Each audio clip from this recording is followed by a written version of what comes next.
I feel blessed, that's evident. I'm the best I've ever been. So if they ask you how I feel, what's up? I'ma tell you I feel amazing. I feel blessed, that's evident. I'm the best I've ever been. So if they ask you how I feel, I'ma tell you I feel amazing. I feel blessed, that's evident. I'm the best I've ever been. I am. So if they ask you how I feel, I'ma tell you I feel amazing. I feel blessed, that's evident. I'm the best I've ever been. So if they ask you how I feel, I'ma tell you I feel amazing. Ladies and gentlemen, how y'all doing today? Horrible. Horrible. Yeah. I've been feeling horrible since 11 p.m. Saturday night. I probably can see why you're horrible because you're delayed.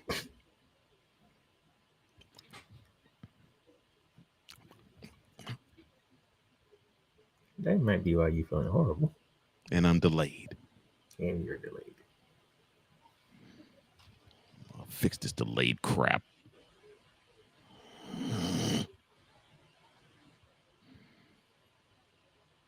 You might be delayed, but it's not denial. How funny. Might not be. While my co-host fixes his technical issues, welcome to Brown Down the Gridiron. It is the 19th of November, and the season is winding down in the college football season. We're going to go over the CFP rankings, the latest ones from last night. I think we have two more after this, week 14, and then conference championship week. And then we will know the official 12 teams that's going to be in the playoffs. But we got to get through this first. We're going to recap what took place in week 12. That will include a eulogy of a certain university. Unfortunately, it must be done because that team decided not to show up any most opportune time. We got a campus tour for you, which we headlined with the Big Ten matchup down in Eugene, Oregon. So we're going to have some fun. It's going to be good. We're going to get things right. But for now, I think we need to go with the no huddle.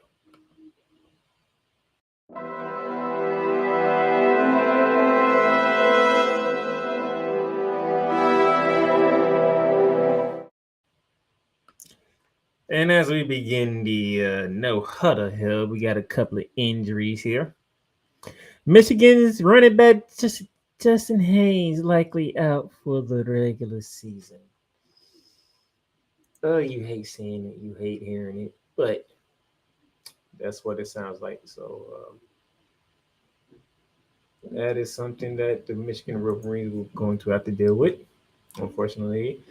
Let me give you the exact detail of the injury so you don't have to worry about, go find what he injured and stuff like that. Let me bring it up here. There you go. Michigan running back Justin Haynes, who led the Big Ten in rushing before a foot injury that required surgery, likely would not return for the rest of the season. Michigan coach Sharon Moore said Monday that he expects Hayes to miss the Wolverines' final two games this week at Maryland and then November 29th when they play the number one team in the land, the Ohio State Buckeyes. Hayes, a transfer from Alabama, had 857 rushing yards and 10 touchdowns before the injury, which has kept him out of Michigan's last two games. Haynes appeared on Michigan's sideline for the November 1st game against Purdue with a scooter and he underwent surgery on his right foot. Haynes eclipsed 100 yards rushing in 6 of his first 7 games as a Wolverine, following 2 years at Alabama. That sucks. That Haynes he'll be out for the season. He will be missing the rest of the season. That does suck in a way, but Michigan is the next man up. What can I say? And as my co-host rejoins me, Haynes from Michigan, the running back, done for the season with a foot injury. Well, there goes their chances of beating Ohio State for the 5th consecutive year. Wow, you saying they're done now? Look, if it took them this long to it took the injury it took for them to try to beat Oklahoma and they miserably failed, and then they got trucked by USC, what makes you think they stand a chance when they host Ohio State? Coach That's Johnson what I thought. has no faith in the Michigan Wolverines. Zero. Zero. So I know who you picking in 2 weeks. I had zero faith then. I have less than zero now. Wow, no faith in the Wolverines. I mean, they got trucked by USC. Trucked. They did. More injury news. Keontae Scott of the Miami Hurricanes likely done with a foot injury.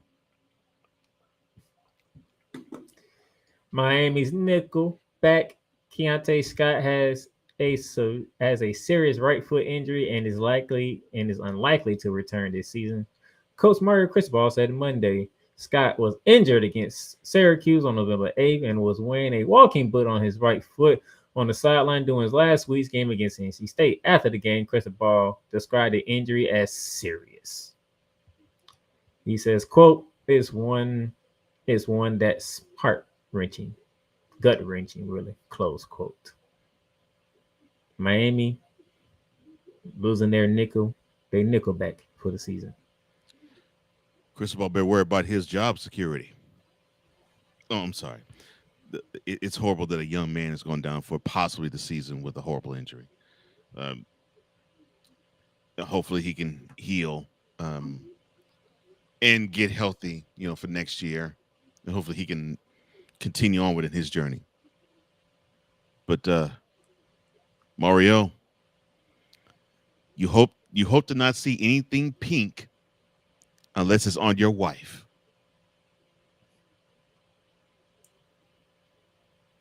Because if there's anything else that comes to you, which is pink, and it's not on your wife, you in trouble, son. Why you got to make it about Mark Cristobal and me talking about injuries? Well, I'm talking about the injury to his. I'm talking about the injury to his career. You see how it correlates? You really see. This is why I call you the evil scientist. That's just pure evil, man.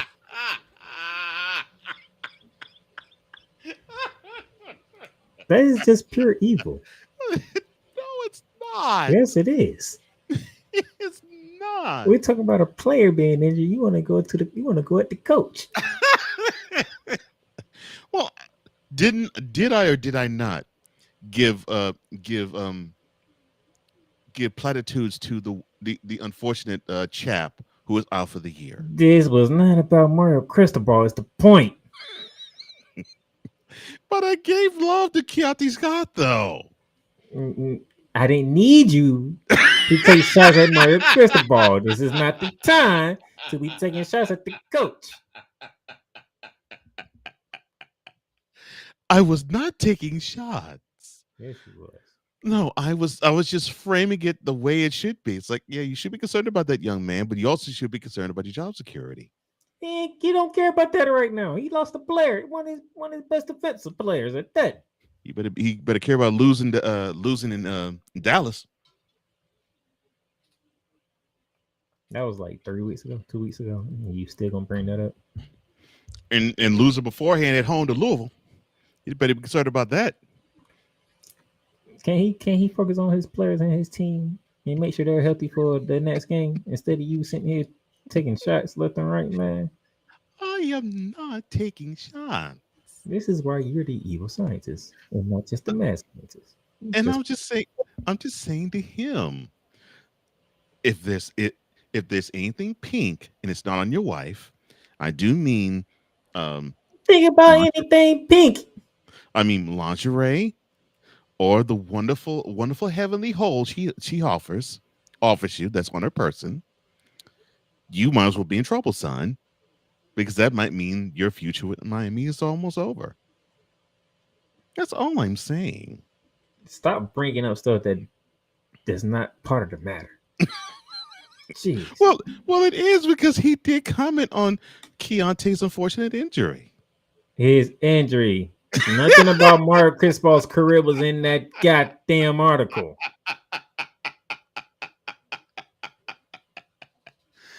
Okay, fine. So, Cristobal's career is unfortunately still intact at Coral Gables. But yes, unfortunate happenstance to Keontae. And do me a favor, sir. Take your time, man. Take your time. Because in a position that you play, your foot is very important. Well, Scott will most likely end his season ranking second on the Hurricanes with 44 tackles. He also had 3 sacks, an interception, and 5 pass breakups with 2 fumble recoveries. So that's a decent contributor missing. Wow. Well, they might serve to be a decent blow, not a hard blow, but a decent blow to Miami's chances to make the playoffs. Wow. The other is on the sideline. Oh, did I say that out loud? I'm sorry. You just can't help yourself, can you? I'm just speaking facts of the truth. You just can't help yourself. I'm speaking the truth. There's a moment and a time to speak the truth. This ain't one of them. No, there's a moment of time to speak the truth. Yes, all the time. Not that truth. It isn't relevant for this, okay? Maybe another segment or another show, but not today. Okay, fine. Which I'm finna hate this because now I gotta throw it to you. Why are you hating that? Oh my gosh. Well, we talked a little bit about Michigan earlier. We will talk a little further about them. And we also talked a bit about USC.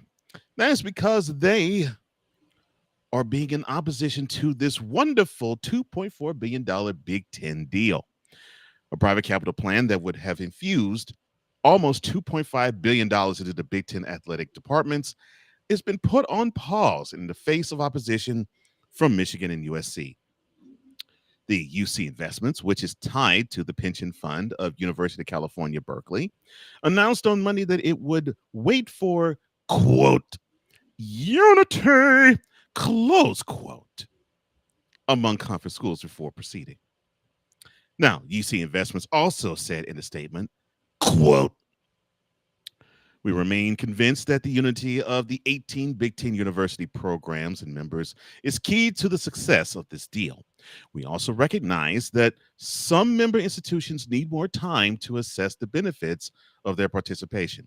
UC Investments likewise requires some additional time to complete our due diligence as recent developments unfold and we continue to engage with the conference. Close quote. Now, the plan calls for the league to spin off a new entity, Big Ten Enterprises, which would house all league-wide media rights and sponsorship deals. In exchange for that $2.4 billion deal, in exchange for the $2 million, UC Investments would receive a 10% stake in Big Ten Enterprises. The deal will also extend the league's grant of rights an additional 10 years, and that'll be until 2046. Your thoughts on Michigan and USC putting the pause on the other 16 schools making the bag?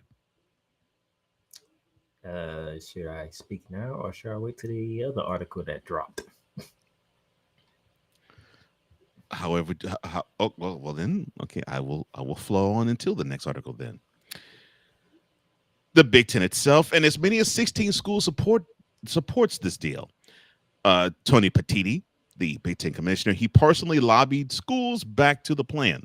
UC Investments called the Big Ten's process, quote, rigorous and highly professional, close quote. But those two programs that I mentioned, USC and Michigan, they will not waver, though, with the Board of Trustees and Regents, each of their schools saying that the plan was fiscally unsound and the concept of selling a league asset at odds with their fiduciary responsibility. Now, the schools also stated that it would be a Band-Aid on a larger issue of runaway expenses, with Michigan Regent Mark J. Bernstein dubbing it a, quote, payday loan, close quote, last month in a meeting. Now, to give you an understanding of how this should benefit other schools, Illinois spent $20 million or 11.8% of their expenditures in 2024 on debt services. Ohio State, they laid out $33.7 million or 11.5% of its budget for the same. Just to give you an understanding of what this deal could provide in terms of financial help for the whole conference. Now, we talked about the regent in the last article. We'll talk about him further in this one, as the Big Ten Conference pushed back Tuesday on a claim by the regent of University of Michigan that Commissioner Tony Petitti threatened to punish the school if it refuses to support a plan that would clear the way for said UC Investments $2.4 billion in private investment. Mark Bernstein, the chairman of that board of regents, he told the Associated Press this week that Petitti had attempted to, quote, strong arm, close quote, Michigan in a move that he said, quote, calls into question his continued leadership of the Big Ten Conference. The Big Ten Conference Commissioner has threatened the University of Michigan with penalties if we do not approve this deal. Nobody pushes around the University of Michigan ever. Close quote. The Big Ten disputed the allegation that any school is being forced to back the plan since discussions began last year. Maryland President Darrell Pines, the chair of the Big Ten Council of Presidents and Chancellors, he had this to further say about the brouhaha. Quote, after receiving interest from third-party investors, we formed a working group chaired by then President Santa J. Ono of the University of Michigan to explore all and evaluate all options on behalf of our members and the more than 12,000 student athletes in the Big Ten. Since we first met in 2024, this has been a collaborative, fair, and thorough process that included the University of Michigan.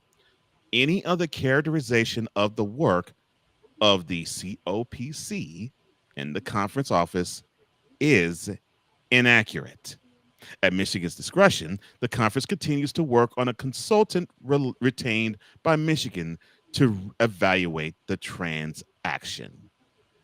Close quote. Your thoughts, sir, on Michigan?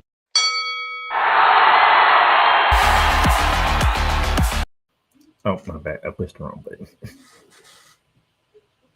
Okay, your thoughts on USC and Michigan pushing back on Big Ten getting the bag and the University of Michigan regent flexing his, three muscles, both on his arms and one below his waist, and basically saying that they're being strong-armed to this deal.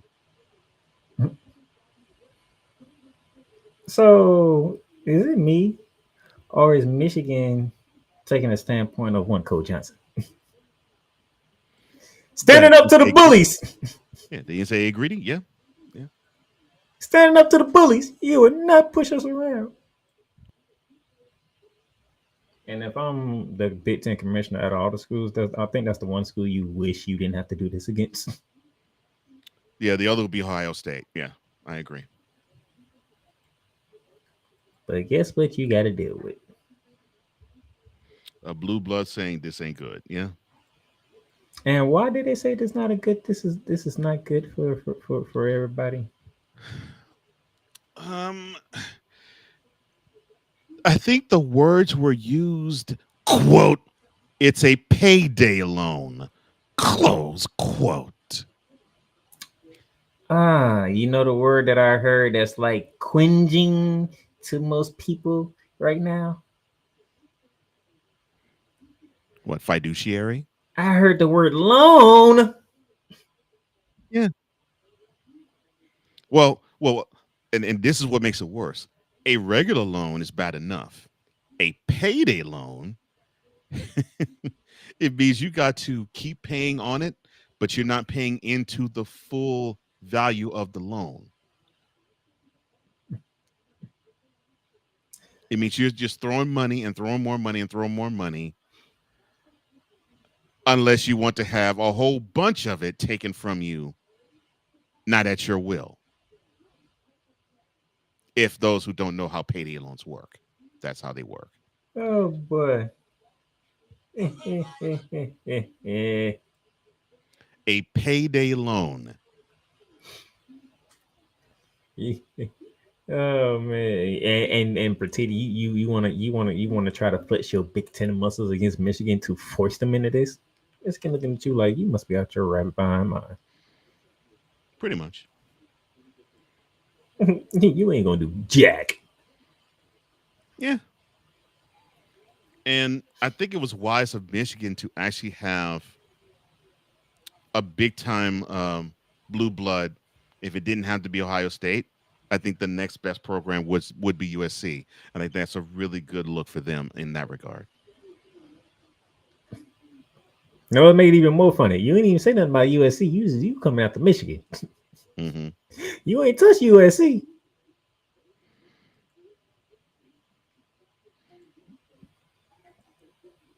Well, guess what? These two conferences, uh, classes, shall I say, to be continued. Yeah. Yeah, and I think it's going to be interesting between the University of Michigan Regent and the Big Ten The next Commissioner. time, Michigan versus the Big Ten. Oh my goodness. Well, let me see. How can I go on with this? So, if you thought that this was just between programs and conferences, well, Washington Senator Maria Cantwell. She asked congressional joint committees on taxation for an analysis of several key issues facing college sports, including how to deal to how a deal to bring outside funding into athletic departments might impact their tax exempt status. Cantwell said in reprising a theme she raised with the Big Ten leaders back in October, quote, legitimate questions have been raised about whether it is time to rethink the tax exempt regime under which college sports currently operates. Close quote. Now, just to show how much deeper all of this goes, you have that. Oh my goodness. Well, it's going to be a mess that I know will not be resolved anytime soon. But I know Pertiti is wanting the other 16 schools, chiefly amongst them Ohio State, to put the pressure on Michigan and USC to accept the payday loan, $2.4 billion deal.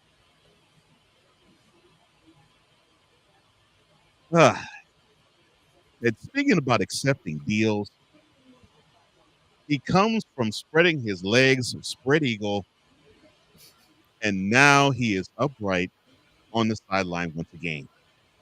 Former Penn State head coach, now current Virginia Tech head coach, James Franklin. Yes, you heard me correct.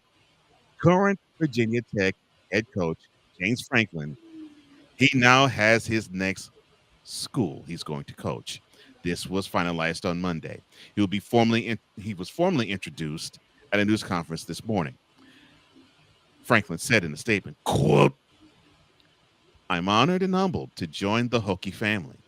My vision is simple: to spread my legs and make sure that Ohio State is the best sex I ever." I'm sorry. I'm sorry. To restore unmatched excellence, to build something that lasts, to make sure that being inside me will take an hour. I'm sorry, my bad. Sorry. And to serve. Would you stop?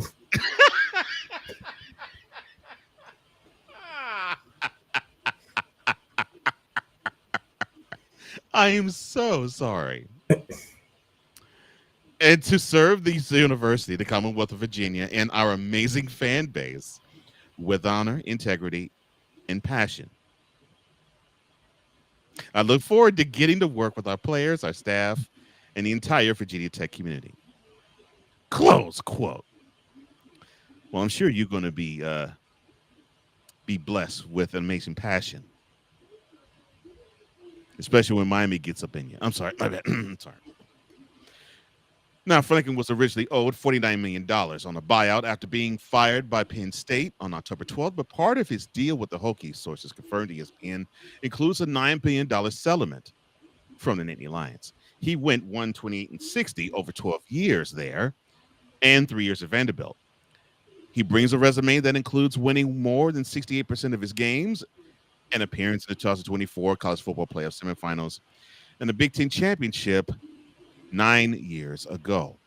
He replaces former defensive coordinator Brent Pry, who was fired in September after an 0-3 start and a 16-24 record with the Hokies through 4 seasons.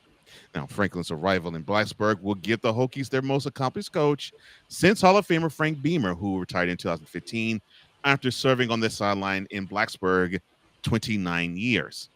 Since that time, Tech has endured the underwhelming tenures of Justin Fuente and Pry as the school struggled to assimilate to modern college football, and they will struggle to assimilate to modern college football again with this with this coach on sideline. Your thoughts on James Franklin becoming the new head coach of Virginia Tech? I know I was going to regret giving you this article. Why? Why? Why would you regret it? I know I was going to regret it. Why would you regret it? We couldn't even read the article straight.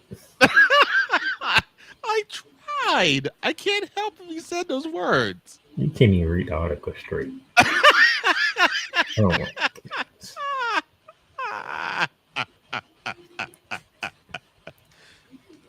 But you laughed, and that's what I wanted. That's why I said now I have to regret it and give it to you, and you did not disappoint whatsoever. Exactly. The fact you said I did disappoint. That was my goal and my aim. That don't mean that's a good thing. No, it's a wonderful thing.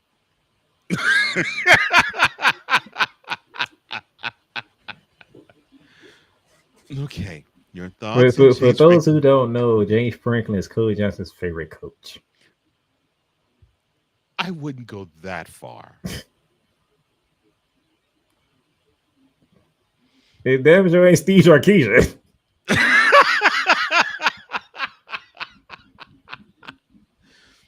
Just because he said UCLA is his daddy and he got ran through by Northwestern and he didn't get the chance to say Ohio State's the best sex he ever had, doesn't mean he's my favorite coach. Oh no, he's your favorite coach. You create more grapples for him than anybody else.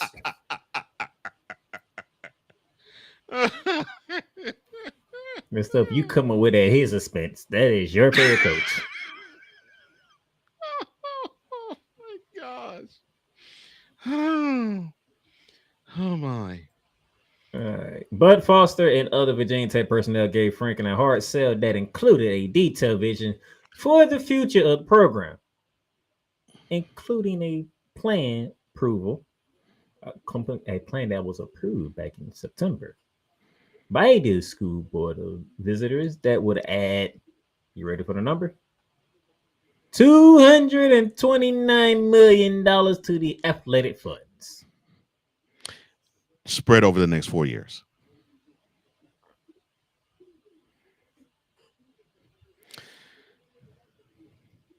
Yeah. So Now, see the move. They say the move was to help make Virginia Tech a more attractive job offer and attract a big time candidate name. So there you go. yeah, your favorite coach. Yeah. And once you start losing to Florida State, Miami, and Louisville, you're gonna have a ball at his expense again. It definitely loses to Clemson. And he's also the favorite of athletic director Whit Babcock because he said this in a statement, quote, James Franklin embodies the spirit, vision, and relentless pursuit of excellence that will elevate Virginia Tech football back on a national stage where it belongs. This is a landmark moment for our program. James is a dynamic leader, a relentless recruiter, and a coach who has proven he can build and sustain elite championship caliber programs. We are thrilled to welcome him and his family to Blacksburg and to entrust him with the football future of Virginia Tech football. Close quote. I'm sorry. Whit.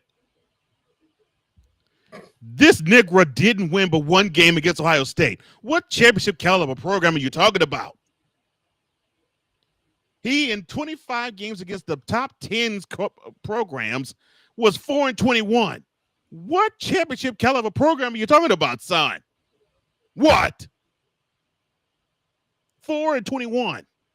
4.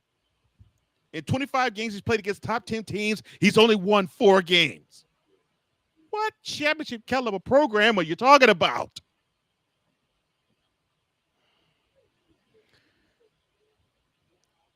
Championship caliber. And it took us 33 minutes to get Coach Justin to go on the rant. In Franklin, the Hokies get an established coach whose availability wasn't considered a possibility at the start of the 2025 season. Penn State began the season ranked number 2 in the country, started 3-0 before enduring 3 straight losses, including a double overtime loss to Oregon, who was ranked number 6 at the time, when the Nittany Lions were ranked 3rd in September.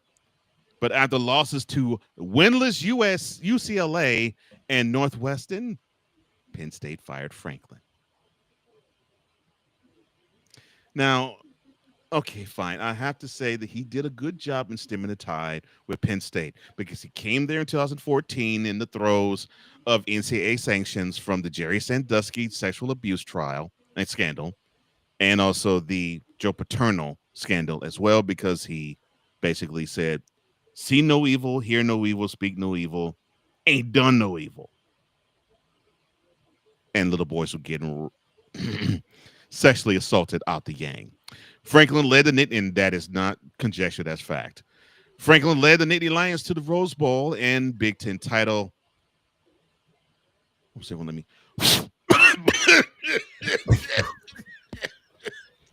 in 2016. And this is championship caliber. What championship caliber program did he lead, son? Come on, Whit, tell me. But I understand. The one thing that Franklin does know how to do, other than get power driven in bed, is to win double-digit games in the season. And that's something that Virginia Tech has not done since Winte's first season, the same year that Penn State won their last Big Ten championship in 2016. From 2004 to 2011, Tech won double-digit games each season under Beamer.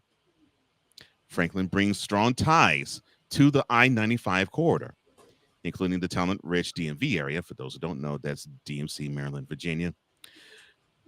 Technically, southeastern Virginia and northeastern Virginia and southeastern Maryland, and Washington, D.C., along with the recruiting area that heavily was attractive at Penn State. Franklin coached 2 stints at Maryland as an assistant and 1 year at James Madison. With championship caliber program. So basically, you're saying that James Franklin is a hermaphrodite. That's what you must be saying, because you must have dropped his pants and just went to town on it. Come on now. Why you saying words people don't even understand?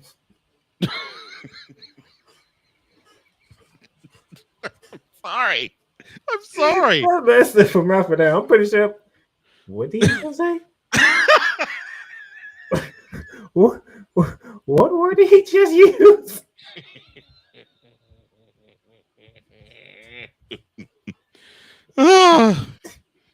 I'm proud of that. He dropped the SAT words I've never heard of. I am proud of that. I'm so proud of that.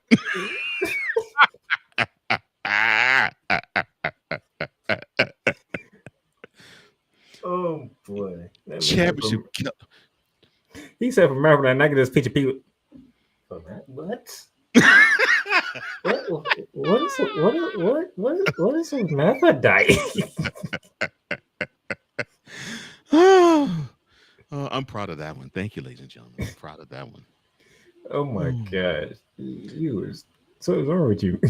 Something's wrong with me. I think you probably gave the artist a headache now. They trying to figure out what that even means. Something's wrong with me.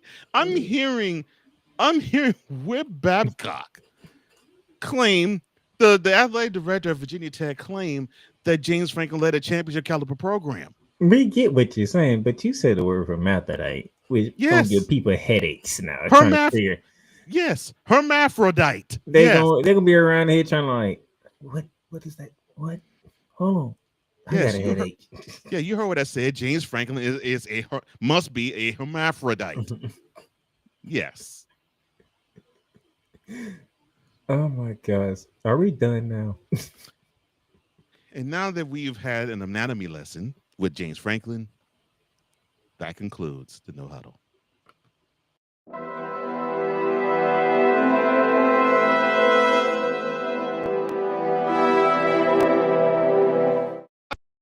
Everything Boston. I love you morons. New Kids on the Block, New Edition. Dear whatever the law firm is. Sincerely, the U.S. Supreme Court. Ben Affleck, Matt Damon. Go yourself again, Jason Whitlock.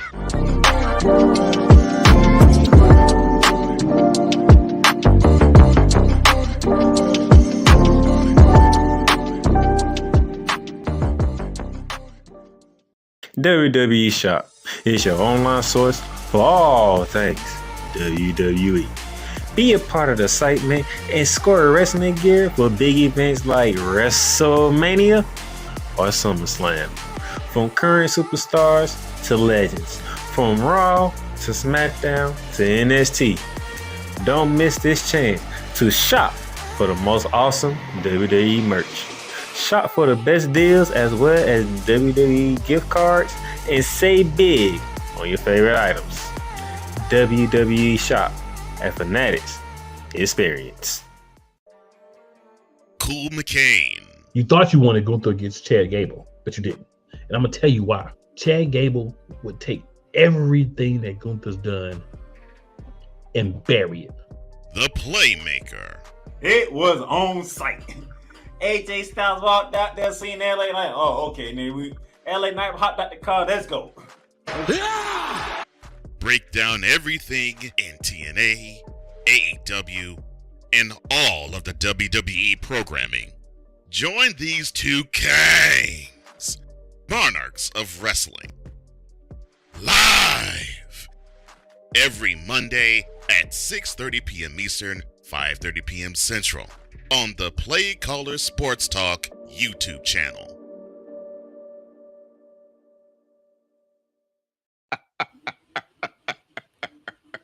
I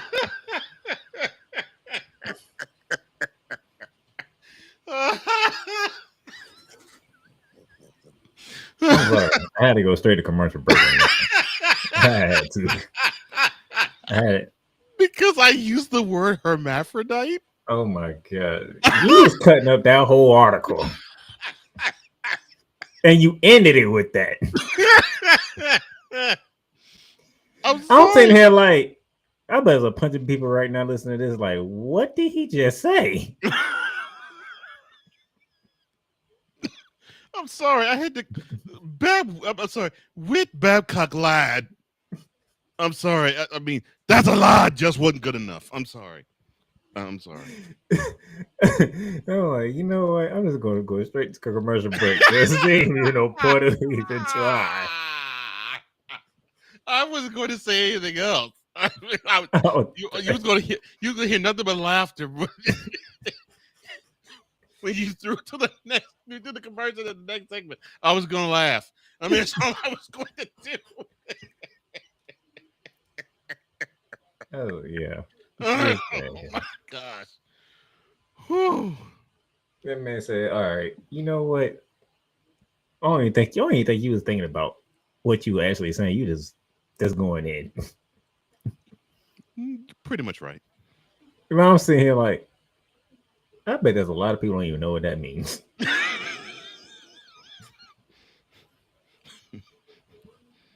Oh my gosh, that was. And they're gonna hear this, be like, "What did he just say?" Hey! Look up what he just said. What does that mean? That's right. You laugh because you know I'm telling the truth. Yes, you are. And I stand by the word that I said. So Coach Johnson saying, y'all welcome for the new word. That's right. You thought Stephen A. Smith would introduce you to words you didn't know.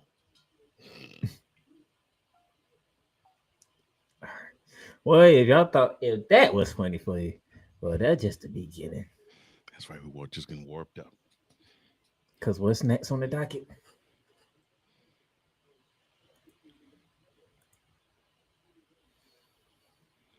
Getting warmed up. Here we go.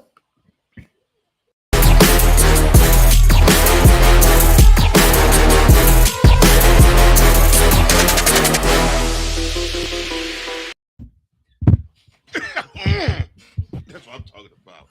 Really? Make me want to elbow anything that's near you. I know for sure you gonna want to elbow me about 3 times. You must have gone buck wild with these intros. Not really buck wild. It's just what I did.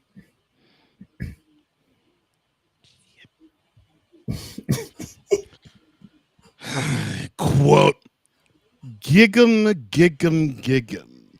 Close quote.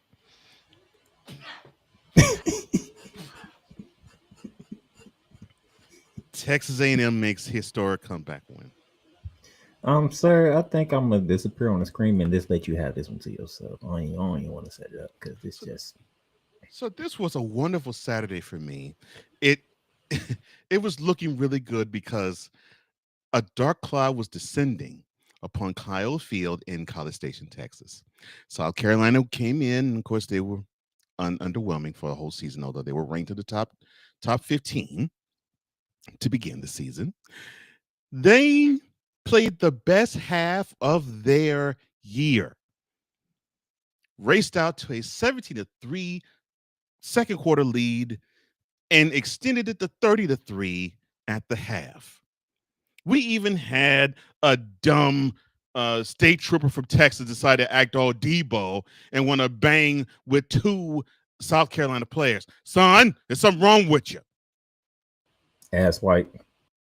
There's something wrong with you, son. You didn't have to do that crap. And we will discuss this a little further on mentality. Oh, I can't wait for Wise to get into that one.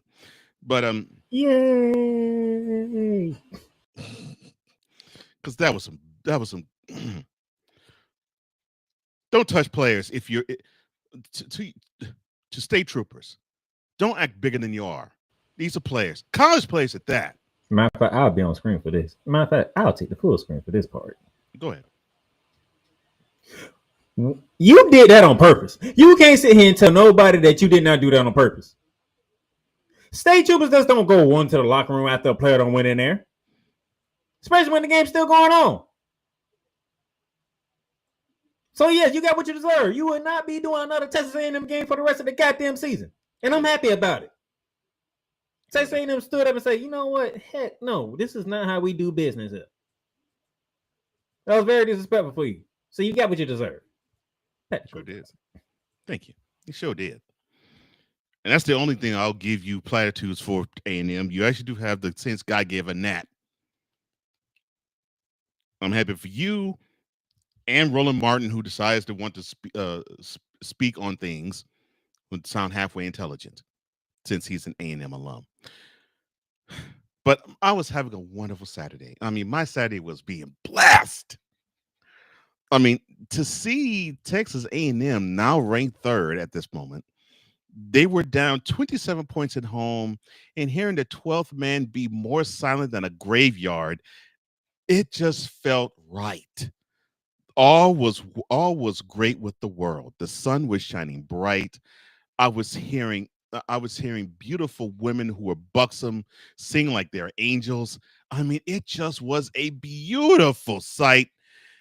And then you decide to go home. Them dummies decided to score 28 unanswered points to pull out a 27-point deficit to win 31-30. Marcel Reed, who I will give props to, the dude is an awesome quarterback. He is the main reason why A&M was absolutely watchable last year, and he is the main reason why they are possible national championship contenders this year. Even though he had an off day, he did throw for almost 440 yards. So that says a lot. And they couldn't get the ball running. And neither could South Carolina. I was just so pissed off and upset that my day was ruined. And Playmaker could tell you, my day was ruined. All I could say after I saw the final score was F South Carolina. I mean, I don't get it. The thing about that is it took him a long time to even do that. It took him a long time to even send that. Yes, I was pissed. I was highly pissed. Look, South Carolina, you had one job. One job, South Carolina. One. And you failed. One job. All you had to do is hold A&M. You had a 27-point lead when you came out the tunnel for the second half. How could you be goose-egged the second half? And you were able to march it down, up and down the field in the first. How was that possible? How? See, you were the reason why I had to look at you crazy, because you lost to a school full of doctors, lawyers, and engineers. And I just couldn't believe it. And that was after you got a chance to see Virginia Tech lose to the same school with same doctors, same lawyers, and same engineers. And I should have known then. But you gave me false hope. You had one job, Gamecocks. One. And you failed. So you went from being Gamecocks to sucking on them. Come on now. What's wrong with you? You are an SEC school. You should when you have a team down that far, bury them. Put the foot on the throat and choke them out. But you had that one job and you miserably failed. Failed. You could have helped all of us. You could have made the rest of us in the SEC smile wide. Georgia, Alabama, Ole Miss, Vanderbilt, Texas. We all would have smiled. We all would have said thank you. We all would have sent you roses and other gifts that you wanted to Columbia. But you flubbed and fouled up, and now you are all foul. Foul and FOWL with that L between your legs that you had to take from College Station all the way to the middle of South Carolina, because you had that one job to hold a 27-point lead, and you failed miserably. Pissing me off that I actually had to be on this program and say the two word, and and say 2 of the 4 words I don't ever want to say when it comes to college. Boomer Sooner and gig 'em. Those are the 4 words I never want to say ever. And my co-host made me say 2 of them. And if you make me say the other 2, I'm going to kick your behind, son. South Carolina, you had 1 job and you failed. I'm pissed. Pissed. 1 job, South Carolina. 1 Gamecocks. And you blow a 27-point lead. That's Cole Johnson's. Here's mine. The pressure of November. Teams that folded like tents, and their playoff chances go with them. With, Lord, you didn't even turn Louisville's logo down. You just turn it to the side like it's pecking the dirt. That's just cold. Louisville, South Florida, and Cincinnati's chances. They were all of them are ruined. Dabo Sweeney and the Clemson Tigers basically took the Cardinals' head and they made them peck the dirt. For the second time, and who knows how many weeks, the Louisville Cardinals decided to lose by 1 point. I don't know what to say on that one.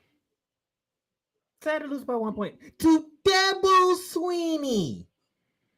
And Clemson ain't been jacked this year. The fact that my co-host, he was happy to finally get off on Dabo Sweeney last week. You doggone right. Because I wouldn't let him. And then you turn around, he gets to go to Louisville, Kentucky, and beat the Cardinals. Win 2 return, which means my co-host can't even go off on Dabo this week. Nope. He won the game. I'm coming back to South Cincinnati. You already knew the consequences of another loss. This time you at home, and Arizona put 30 on you. 30.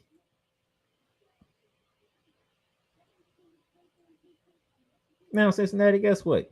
You have now you know the feeling of being in the rankings for a CFP playoffs, and you couldn't handle it. No, they couldn't. It which brings me to the American Conference. Who wants to win it? I don't think you said that loud enough. Oh, I'm sorry. Said it brings you to the American Conference. Who wants to win it? Apparently nobody but Navy. And it's so bad enough that the committee don't even look at Navy. No, that's what's sad. That's what's sad about it. Anyway, they only have 1 loss, right? 1. Yeah, I'm like, why aren't you looking at Navy? Like, doggone. Are you Navy, saying their schedule's that trash? I mean, that's cold. Okay, you can't help the fact that they play Army and Air Force. That's like a religious thing. Okay, that's them 2 games a must. That's something they have to do every year. Yeah. Okay, we can't help it if the academy schools are not Power 4 conferences type schools. Yeah, their program is their program. I look at Air Force, Navy, and Army as programs that you really can't hold. You can't negatively hold to the standards that you would another program. No, you can't. You can't do it because they represent something highly different. Highly different. Navy 8-2, 6-1 in conference play. Oh yeah, they 2 losses, but they only lost once in the conference. So yeah, I don't understand it. Look, I'm at a loss. I would think Navy would be that group of 5 leader, but you don't see them ever. Like, okay. Memphis was in the lead, and they decided to get beat. Mm-hmm. Okay, South Florida, we'll give you the shot. South Florida, and now you.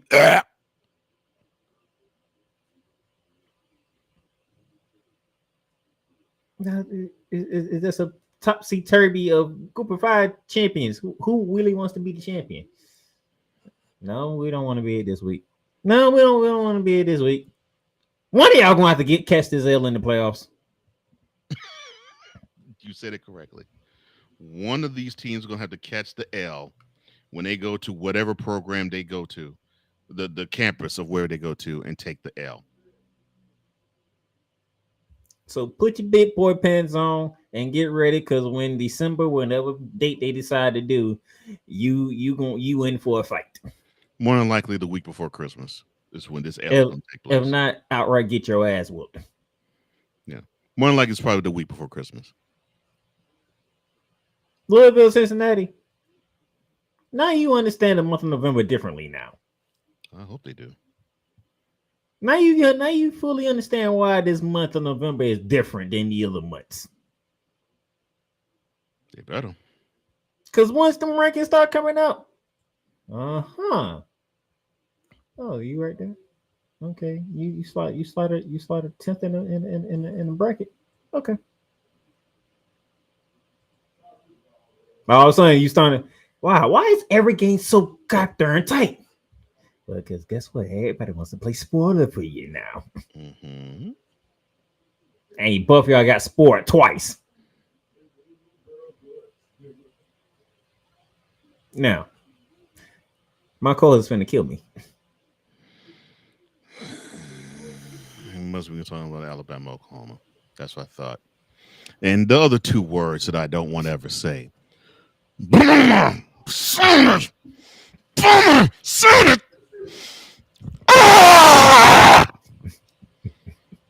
Oklahoma stumps Alabama.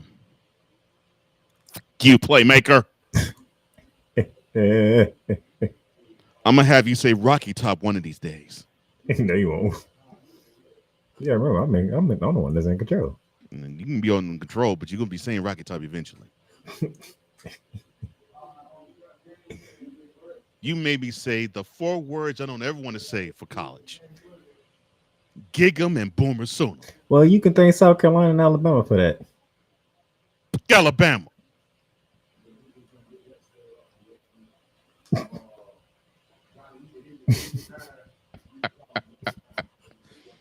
Alabama. So, so Alabama's at home, ranked number 4. Ooh, I want to get on the boys so bad. If it weren't for another program, I would. And Oklahoma come one at a time.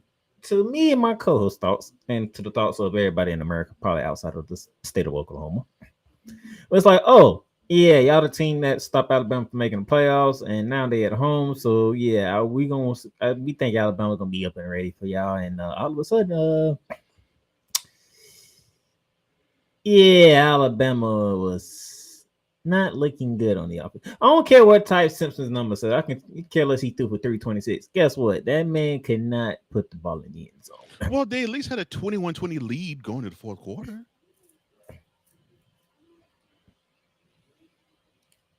OU's defense was kicking Ty Simpson's ass.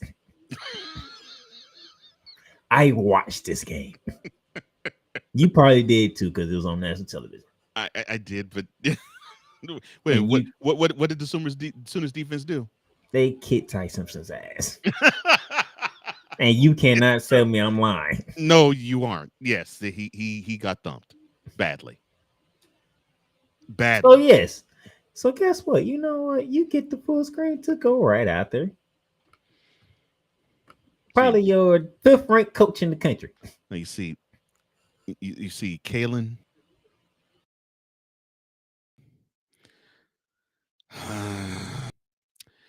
This is why people don't have hope for you. This is why people don't look at your program with the same fervor and the same reverence as they did when your predecessor held it, because they believe you're going to have one of these games where you're going to and you shouldn't choke. Now I can say, well, yeah, Oklahoma was ranked and all that, but the problem with that is last November when you played this same team, when you had to go to Norman to play the same team, you only managed a field goal. in a 24, if I'm not mistaken, 24-3 L. You managed a field goal and was pissed that the touchdown that you did score got nullified. Point to your line for holding. But that's a different story for a different subject. Now, you were so proud that you beat Georgia, that Georgia had you, and you beat them. You were proud that you beat them at home last year. You were proud that you went between the hedges this year to beat them. That you were proud that you now are Oklahoma. You are now Georgia's kryptonite. Well, right now it looks like Oklahoma is Alabama's kryptonite. And DeBauer, the GoFundMe is odd because Crimson Tide fan is not going to like pretty much having 11-2 or 10-2 seasons for far too long. Now, they are fortunate that only one of those two losses came in the SEC, but I'm thinking that Tide fan is not going to be happy because they got accustomed to national championships, or at least getting in the conversation of the national championship. They were loving the fact that they were having national semifinal games, if not national championship games, if not being the national champions themselves, holding that crystal ball or now that silver cylinder. And this has been ever since 2007 when Nick Saban decided to grace the doorsteps of Tuscaloosa to coach there. And he left an indelible mark and big shoes to fill. And so far, you have not come close to doing so. And you had to lose to the program that you needed to shove down the throat of. All you had to do was say to Oklahoma, you don't measure up. You don't measure up. But we now know, just like South Carolina, you had one job, Alabama. You had one job, Kellen DeBoer, and you failed your team. You failed them. Again. So now my question is,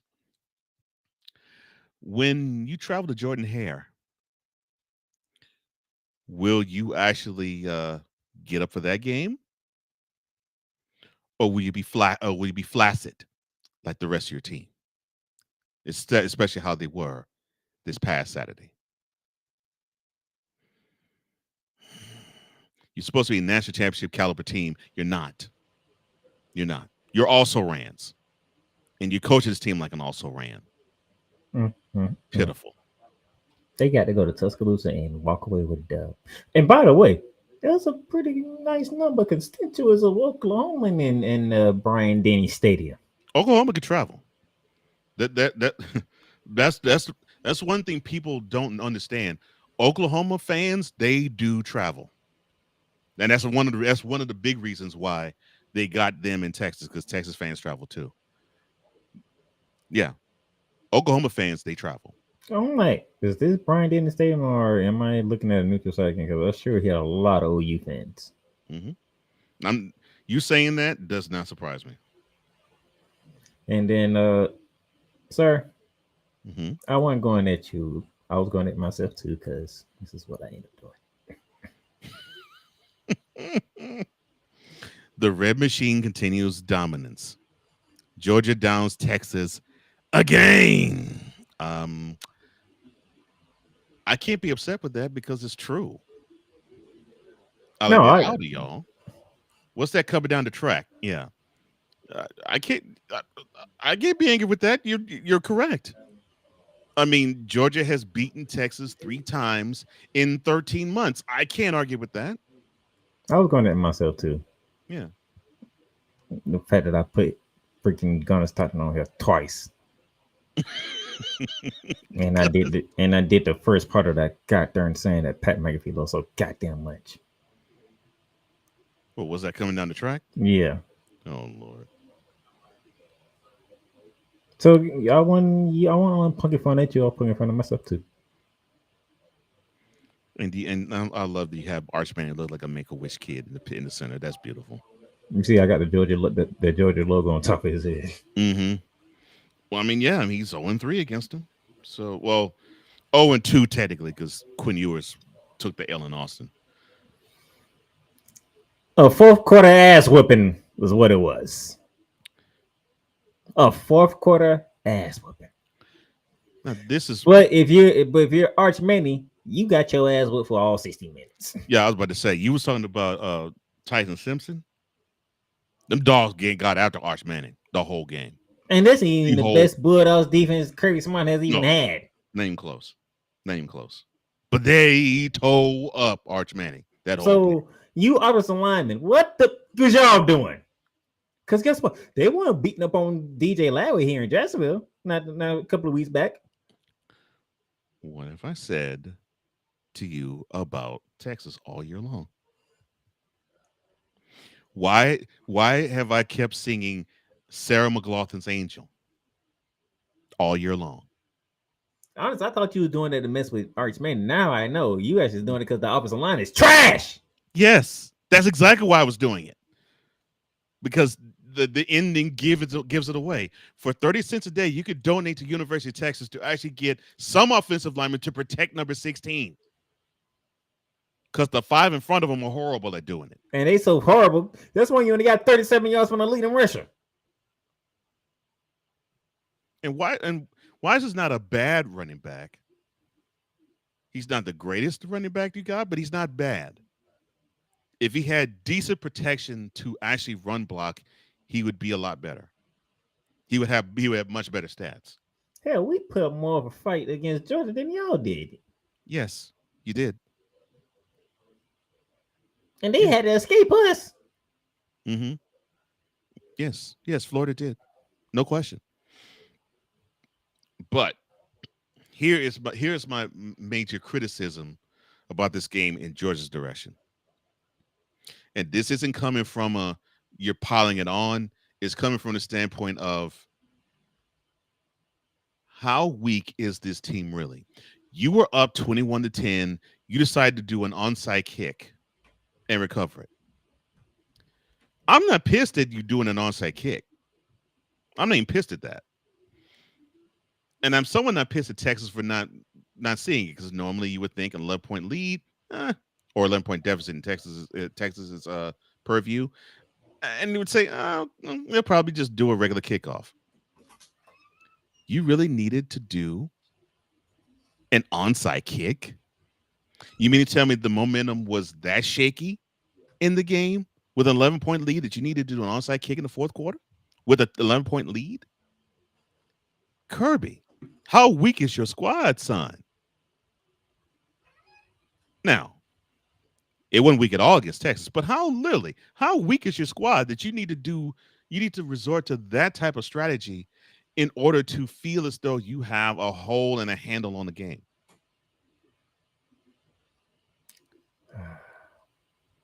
So I can stick a fork in my SEC pick now. Stick it hard in it. And while I stick a fork in Texas, Mr. Coach Johnson, he has the pleasure to eulogize his own team. You see, Playmaker thought that I was BSing back in August when I said that that Texas, if they get 3 L's, that they didn't deserve to make the playoffs and they wouldn't make it. He thought that I was talking ill about the team. I wasn't talking ill about them. I was just stating facts, because I did not see anything that told me this year that the University of Texas was going to be a national championship contender. I mean, look, you could talk about this Make-A-Wish kid being a Heisman Trophy winner or candidate. And yes, for 35 cents a day, you still can contribute to the University of Texas at Austin's funds to get 5 competent offensive linemen to protect Arch Manning, because he most certainly ain't coming out of the program this year to go pro, because ain't no team is going to accept him. They're going to treat him as bad as the Browns treated Shedeur Sanders. But I'll talk about him a little later. Now, brothers and sisters, we are gathered here today to read the last rites of the University of Texas and their hopes of being a college football playoff program in 2025. They were ranked number 1 to begin the season. It seemed high. The expectations were through the roof, and everybody and their mama wanted to see University of Texas succeed. But I, on this very program, said that I see 3 losses in their future. 2 were very easy to diagnose, so I'm not claiming that I was a Nostradamus. I said I see a W, I see an L in the horseshoe in Columbus, because they basically made Ohio State having to be insulted, which I would be too. I would be highly insulted, and they were highly insulted. How dare the national champions, the defending national champions, be ranked number 3 in our own crib with this team that we dismissed only 7 months prior? How dare you do this to us? That's what I would have said if I was Ryan Day to my Buckeyes team, and I think that is what they said to him. And we had to experience the Buckeye hangover. As for those of you who don't understand, Steve Sarkisian, the head coach of Texas, he was an assistant at USC. He was an assistant in Alabama as well. He, unfortunately, at times has a problem with the sauce.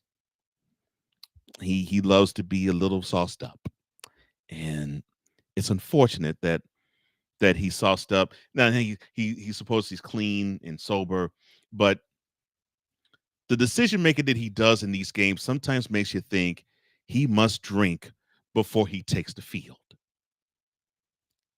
He must have drank something real hard and stiff when he took the field in Columbus, because Ohio State couldn't do anything wrong against them defensively, and Texas managed a touchdown with 2 minutes to go in the game. Otherwise, this wonderful program that was ranked number 1 to begin the season would have been shut out. Slip motherfucker. Well, I think his is like red and white. Well, he might do the brown too.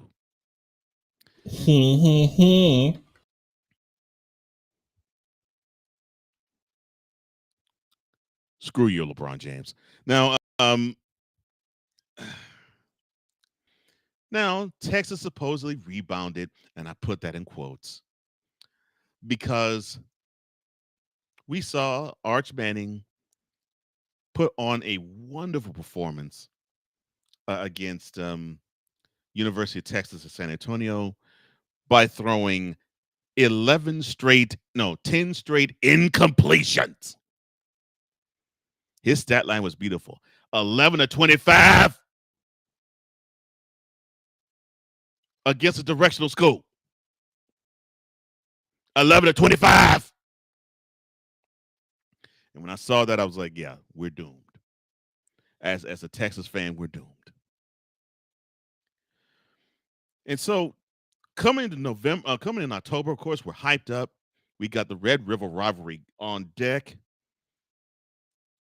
in the city that I love most, because I love Dallas.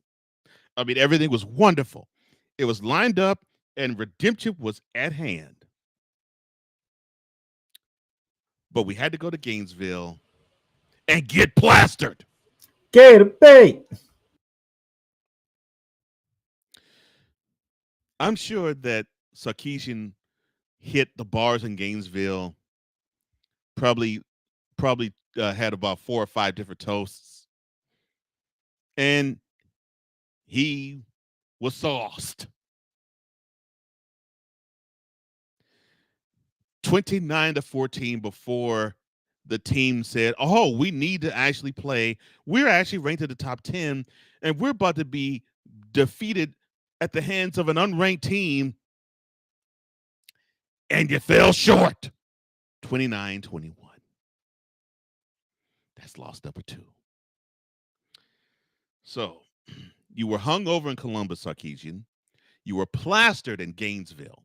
Now, I'll give you credit. You must have sobered up. You must have went to an AA meeting before going to Dallas, because that was the best performance your team had all year. I mean, you made Oklahoma look absolutely pathetic, and I give you mad credit for it. That halfway made my year. Now, you can make up for the other half of my year. I wouldn't care if you go to the playoffs. If you beat Texas A&M, then I might be able to say, well, they might, but I don't think you are. But I digress. So the rest of October, after we had to deal with you being plastered in Gainesville, was resuscitated with the dub against Oklahoma in Dallas. So we go through the rest of October. Everything is fine. We get to November, and you have a home game against Vanderbilt, and Vanderbilt, the miracle upon miracles, they actually are having a good season, and they were actually ranked in the top 10, and you beat them. Although you played a crappy fourth quarter, you still beat them. Should have been 34-10, ended up being 34-31. You did a great job in beating that school with nothing but doctors, lawyers, and engineers. You did a wonderful job. But it looks like that team rested on the laurels of that game and saw ahead to their next home game, well, next big home game, not the one against Arkansas, but the one after that, the one against Texas A&M, when you had to go between the hedges and you had the opportunity to avenge this team because they've had your number. They beat you down in late October in Austin.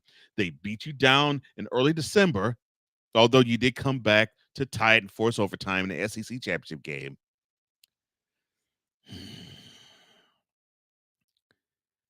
And you got wasted. So let me get this straight. So you were hungover in Columbus. You were plastered in Gainesville, and you were wasted in Athens. And so was the rest of the team. The rest of the team was wasted too, because it was proven in the fourth quarter. You all of you must have introduced everybody to alcohol, because Sarkeesian, you're not ready for prime time. And Texas is not ready for prime time. And yet you could say, well, I'm not going anywhere. Go somewhere, please. Because how you are coaching this team, it is not happening, sir. The offensive line is weak. The defensive line takes turns being weak and strong, but they're weak for the most part if a team likes to run on them, especially if a quarterback likes to run on them. Weak. And the Heisman Trophy candidate, that was Arch Manning, he's made to look like a Make-A-Wish kid. And now, for the highlight of the 2025 season for Arch Manning, here's Sarah McLachlan. In the arms of an angel, fly away with me. Oh, in the arms of an angel, you will find me.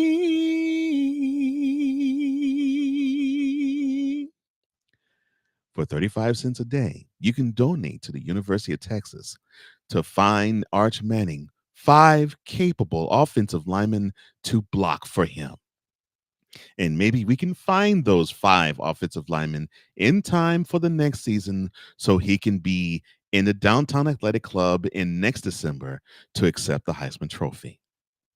But in terms of 2025, that is over.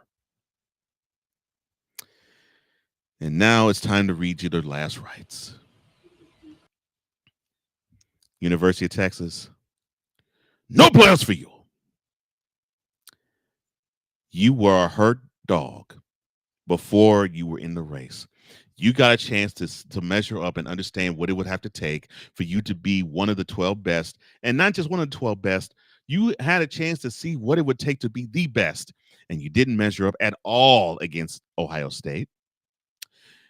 You didn't measure up at all against Georgia, and you took for granted a Florida team that was not ranked, thought you could roll your helmet on the field and dominate the team, and you got dominated, as you should have.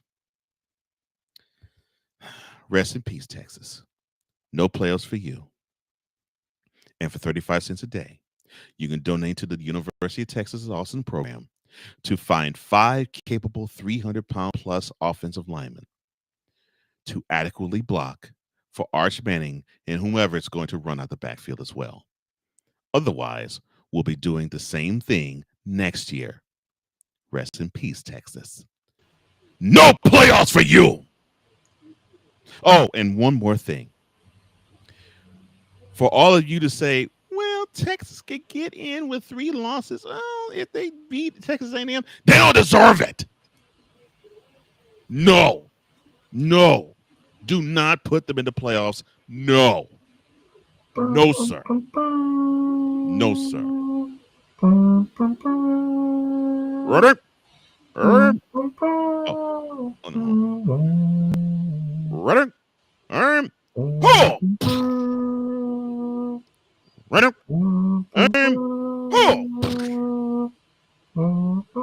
Ready?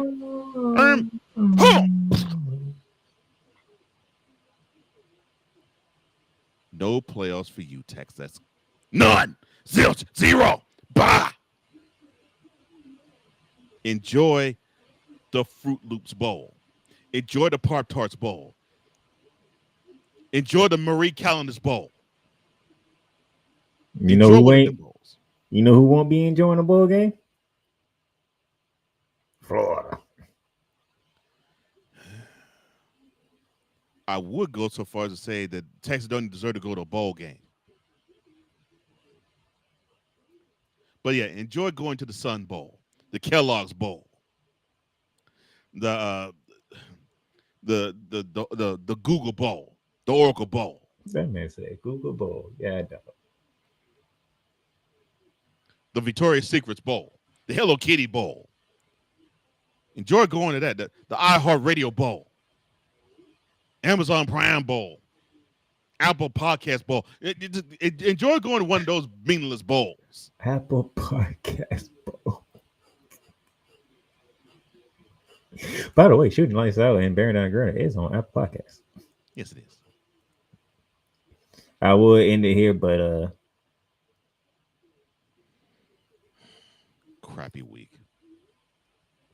I told you. And you, Boise State. I told you. I had to ride with them because I picked them to be the group of 5, and obviously. Ready, aim, pull, fire, trash. Ready, aim, pull, trash.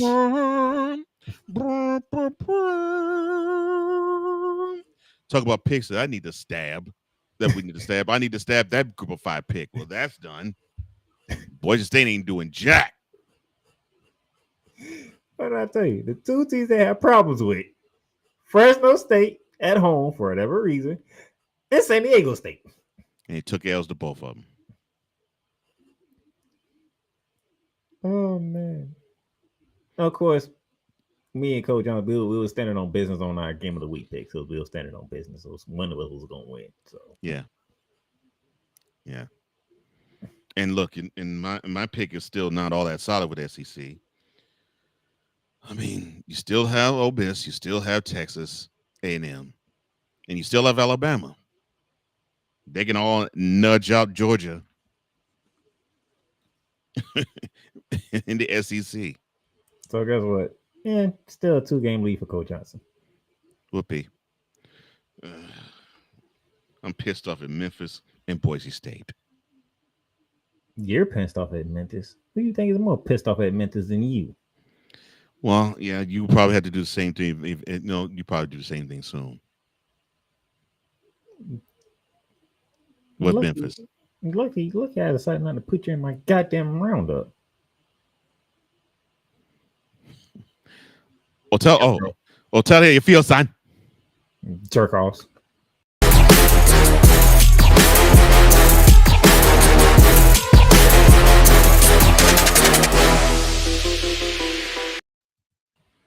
Tell them how you feel, son.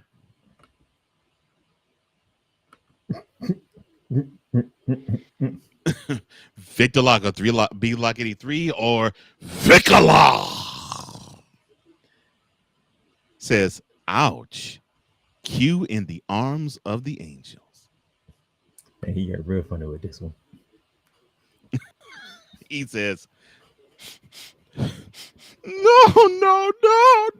my longhorns, hook up horns, hook up, oh Lord, no, hook up.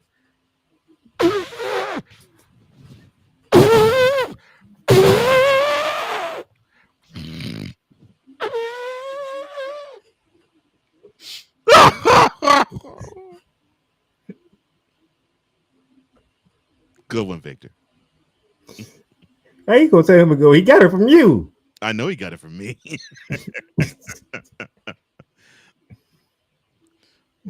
broad. Join Ryan McCarthy. I became a Jets fan because Kurt the Frog was my favorite Muppet because he was green, and the Jets wore green. That's how I became a Jets fan. And Dustin Henry. ESPN is cashing all in on let's pay a few personalities and we'll just kind of fill in the gaps. As they walk you through all of the world of sports from their perspective. The Albany Empire, it's a literal circus. No credentials required. Where, Ryan, say the tag. Where you don't need a press pass to talk sports. Every Monday at 8 p.m. Eastern, 7 p.m. Central. On YouTube and where you can find all podcasts.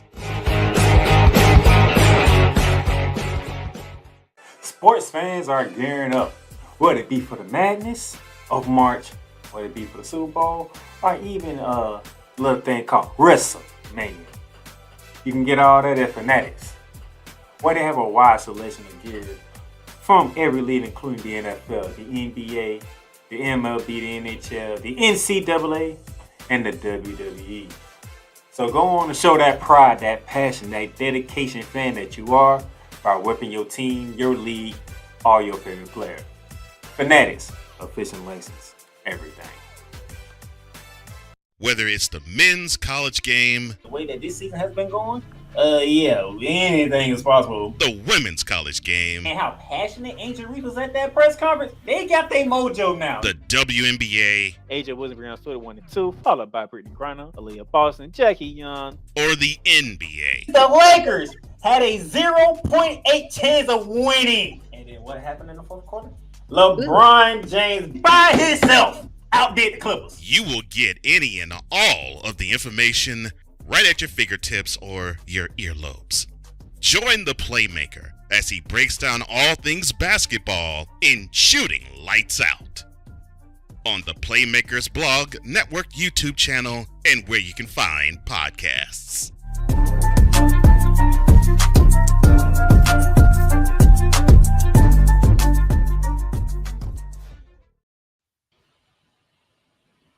Not the fact I let that come up that whole time too. Was that?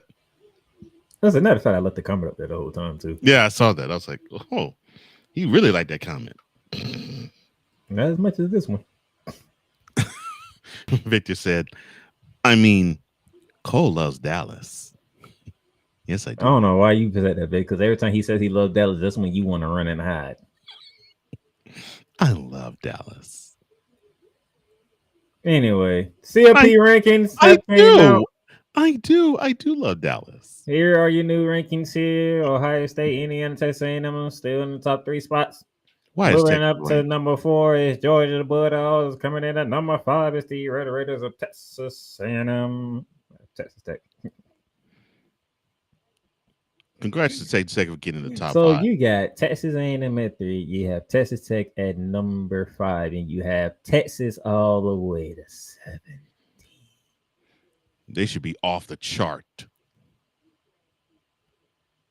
Then back to the rankings. Coming in at number 6 is Ole Miss. Number 7 is Oregon. Number 8, Oklahoma. Number 9, Notre Dame. Number 10.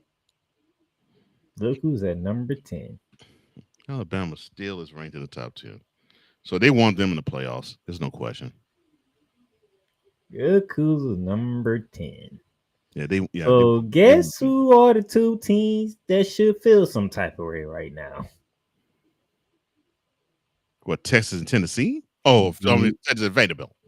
BYU and Utah. Oh, BYU and Utah because they are ranked 11 and 12. And neither one of them are the leaders in the Big 12. So, number 1, Ohio State. Number 2, Indiana. Number 3, Texas A&M. Number 4, Georgia. Mm-hmm. Number 5, the Red Raiders. Okay, so everything's fine. That's number fine. 6, the Ole Miss Rebels. We're good. Number 7, the Oregon Ducks. Okay. Number 8, the Oklahoma Sooners. All right, I don't see a problem yet. Number 9, the Notre Dame Fighting Irish. Point the problem out to me. Number 10, Alabama. I think they should be 13th, but that's a horse different color. Still, not a problem. Number 11, Miami. And that's where we get into the problem. I know why, but that's where we get to the problem. And then number 12, the revolving door now belongs to Tulane. You know what's going to suck?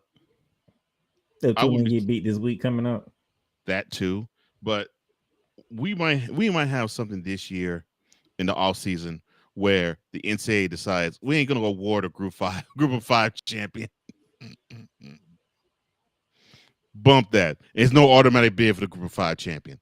I could see them thinking about doing that. And it'd be a shame if they did that. So these are your current seedings for the college football playoffs. But I mean, BYU and Utah, I mean, they can square off again. I mean, they can play at the 20 Wives Bowl. No, would they meet again? If right now, I don't know because Texas is on the road. So if you want a shot, if you're in the Big 12, that team is in number 5 right now, and that's the team you're going for. Mm-hmm. That's what I'm saying. Otherwise, you're screwed. Yeah, that's what I'm saying. Screwed. Yeah, that's what I'm saying. If things go well, I mean, BYU and Utah, they can play in the 60 Wives Bowl. And from there, it's time to go on a tour.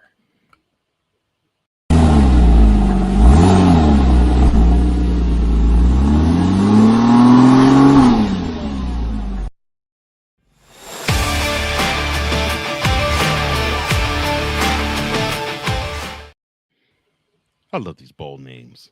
The bowls that don't matter. I'm surprised you didn't tell me to stop sounding like an old man. I thought you was trying to sound like Keith Jackson. That's why I didn't stop you. Either that or you were having a stroke. Don't put it on me. Well, I'm not putting anything on you. I said that's what you sound like. Oh Lord.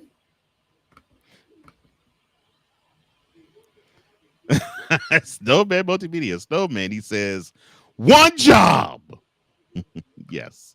I don't even want to know who he's referring to. As we go to the campus tour, let's begin the campus tour in Ames, Iowa. As the Cyclones hosting the Jayhawks, 12 p.m. FS1 this Saturday. Iowa State.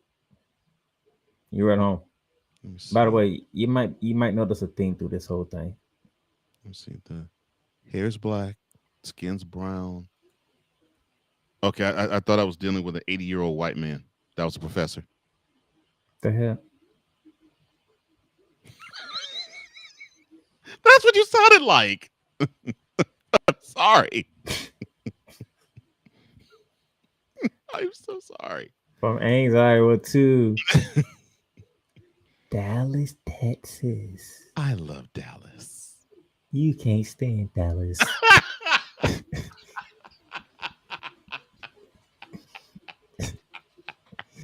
You know you set yourself up for that one. But I do. You love know, Dallas. you set yourself up. I did. But I do love Dallas. The Mustangs of LSU, they're taking on the Louisville Cardinals 12 p.m. ESPN too. I'm rooting for you. He loved Dallas so much he actually picked the Mustangs. Yes, I want you to lose, but I think you're better than Louisville. Whenever Louisville wants to start eating dirt off the ground and actually pick their goddamn heads up. And they want to eat worms. From Dallas, Texas to Norman, Oklahoma. Noon kickoff. Mizzou travels to Norman to play the Sooners. And they're ranked 8th. And they're actually in the playoff. I'm sorry, Coach. Belichick. I'm sorry, Coach. I didn't mean to do that to you. And unfortunately, I had to pick them to win this game too. I hate the Sooners. We're on to Missouri. Yeah. We're on to Missouri. Whack Sooners. From Norman, Oklahoma to Why? Man, went straight Belichick. That's too funny. Was you trying to do Bill Belichick? That's how this came out. It was coming out that way, and then I was like, I might as well lean hard into the Belichick. All right, James Madison is hosting Washington State, and for some reason, we picking James Madison. Look, when the team loses 59-3, and it ain't to a school in the top in the Big Four programs, the Big Four conferences. I'm sorry, 59-3 to North Texas. Really, Washington State? Can we even consider? Are y'all even allowed to be a Power Four team again? Oh, Lord. And you're gonna be the two stalwart programs, one along with Oregon State in the new Pac-12. I want to see how you actually rebound from that. Oh, that's funny. I'm still laughing about you doing Belichick, and I knew you ain't do that on purpose. Oh my gosh. All right, let's go to Vanderbilt. Ooh, we in Cole's country. Yes. 14th ranked Vanderbilt. They will be hosting one of their big time rivals, although it's not much of one, in Kentucky.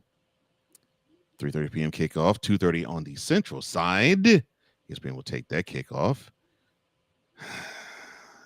The doctors, lawyers, and engineers will be winning this one. I hope y'all starting to catch the theme here.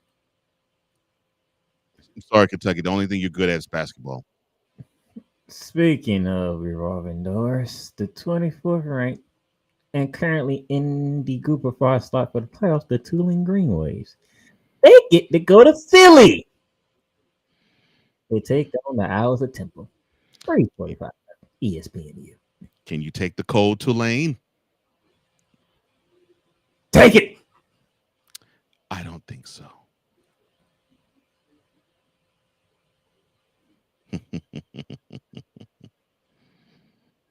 You better win. One of you group of 5 teams got to win this.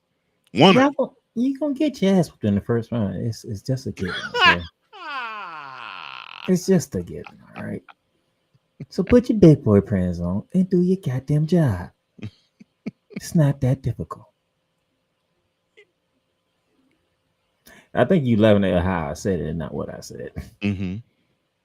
Figure that. From Philly, the city of Buddy Love to Cole's actual favorite city. Houston, baby. For the 23rd ranked Cougars, I take on the Hunter Falls of TCU. Your kickoff time will be 4 p.m. on the Fox Network. Now, Cougs, I want you to treat these Horned Frogs like they from Dallas. Stomp them. Beat them down. They don't belong in Houston. They don't belong in the better city. Beat them down. Bad. The Corn Frogs. Come. From Houston to the ATL. Peace up, 8-time down. As the C team ranked Yellow Jackets of Georgia Tech, that is in a revolving door of musical chairs for the ACC. Yeah. And speaking of musical chairs and revolving doors, jeez. They are looking to get back on the correct side of things as they are currently tied with Virginia at 6-1 in conference play, but yet Miami is the one who's slotted in the playoffs. Committee, you some jackasses. Problem.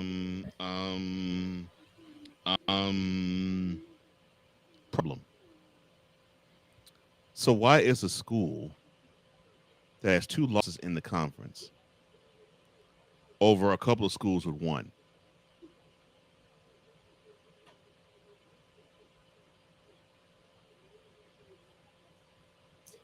So it's not about who is the best in the conference. It's about who's highest ranked. No, it's about conference because if you in your conference, you're automatically in. But that's the problem. You just said it right there. Miami has 2 conference losses. Georgia Tech and Virginia have 1. Yep. Each. Yep. NCAA hypocrites again. But Miami gonna get some help because whoever loses this game will have their second loss in conference play. As long as Miami do their part. Well, I've forgotten Pitt has 1 loss too. But yeah, hypocrites. 7 p.m. Ooh, Georgia Tech in prime time on ESPN. And they should rebound on this one. And At home. I think Pitt's licking their wounds from that butt whooping that Notre Dame gave them.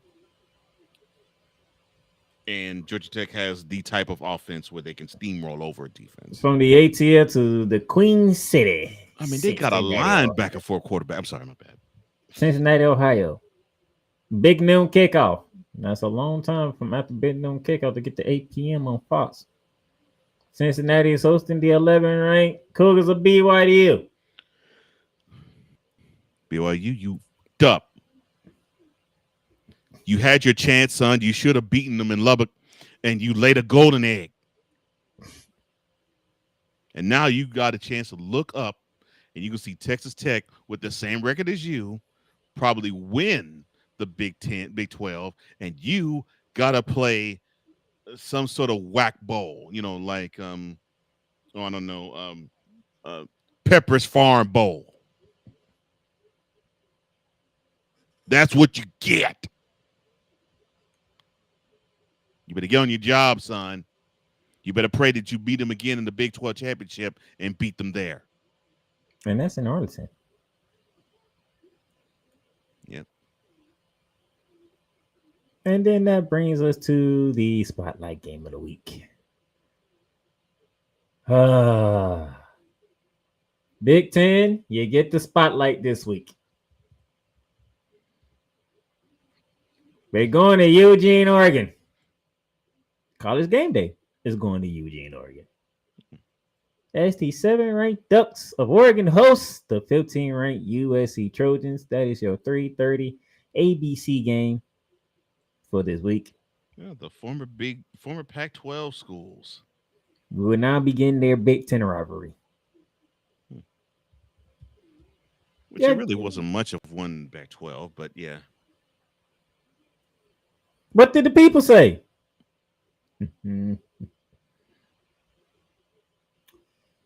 The people said 71.4% are on the green bandwagon, while 28.6% is rocking with the red.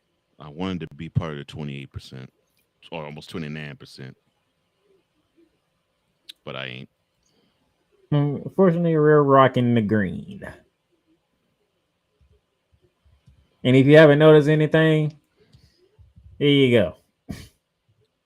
Yeah, our picks were the same. all 10. So, Man, it- so no matter what happens, he's gonna have a 2-game lead on me going into a Thanksgiving weekend. and we did, and I didn't, and we don't know who the other's picking. So there it is. Man, I guarantee we won't be picking the same on Thanksgiving weekend, though. I guarantee you that. It's rivalry week 2. A lot of things can happen. And then there's also championship week 2, so. But yes, all the picks this week are the same. Mm-hmm.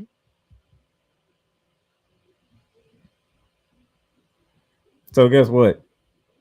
If you lose, both of us gonna have a problem with you. Mm-hmm. Yes, we will. So, oh, Victor.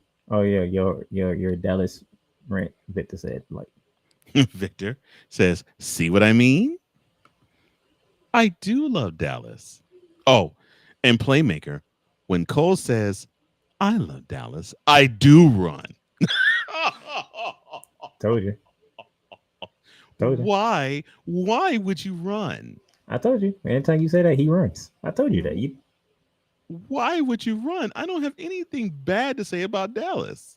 except you destroyed the maps on 2 occasions. I couldn't help it. Before you left another show, you had the opportunity of destroying the Cowboys every chance you got. I can't help it if those 2 programs have inept general managers. I can't help it. On the same show, but not the same episode, but on the same show that you destroyed the Mavs, you had a joyous time destroying the Wings. Not a joyous time. Speaking of the Mavs on that set show, you had a problem because they actually had a brain for once. You remember my saying that line. But they were giving me such immense joy with the ineptitude, with the decision making in the front office. I was like, "Oh, this is great! You're pissing off the population of Dallas. I'm loving it. This is great." Oh Lord, they decided to catch sense and fire the dude. No.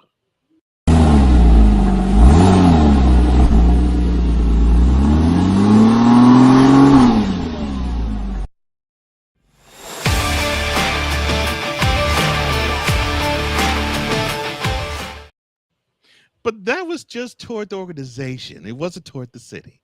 I still love Dallas and all it offers. You do know I ain't put everything in that clip, right? So you do know I do have a mission in the chamber, right? You do realize that, right? I categorically deny having any hatred toward the city of Dallas. The citizenry. Are you sure you want to go this route? I categorically deny having anything to do with the hatred of Dallas as a city. Now, the citizenry, some of the citizenry, all of the sports programs and sports teams, that's a different story. And I got 2 witnesses in the chat. You know that, right? All I'm saying is that I love the city. Dallas is a wonderful city. I've visited many times. It's a wonderful city. It's a wonderful city. And I have many wonderful people who live there. You have a few, not many. No, true. But still, I have some wonderful people who live there. And we're good. We're close. And it's wonderful to be with them, all of them. From, as I said, from my recent and even my distant past. Love all of them. But the sports teams, they all can rot. The sports fans that have rose-colored glasses, they can rot too. And yes, when SMU went under the death penalty, this then 14-year-old smiled wide when it happened. And he doesn't want me to call him evil.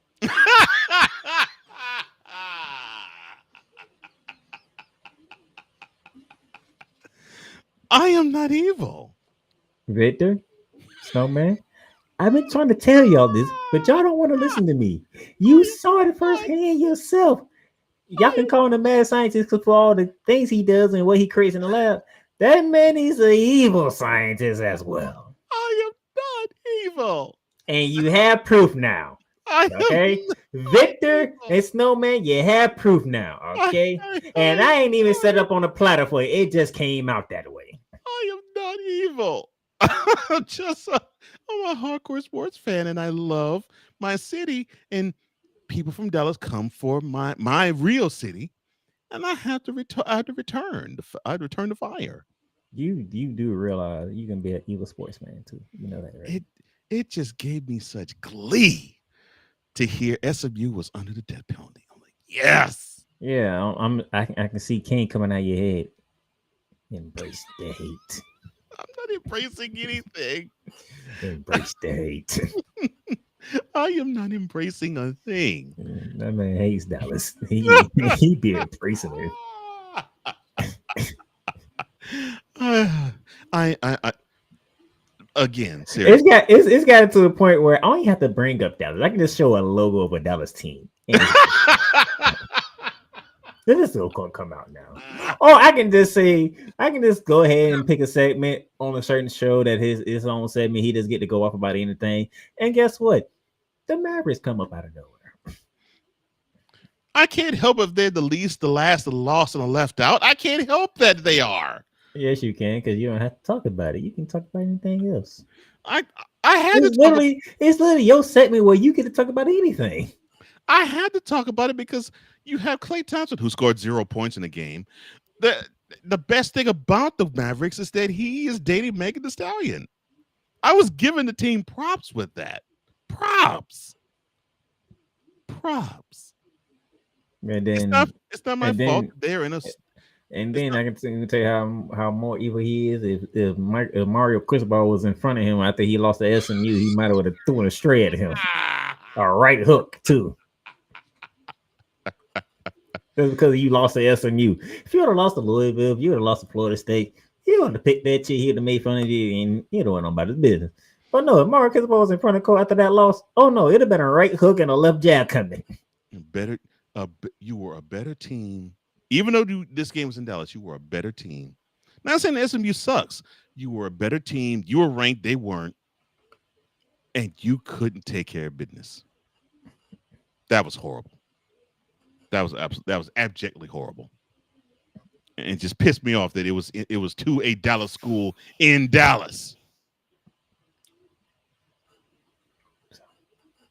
There you go. But I still do love Dallas.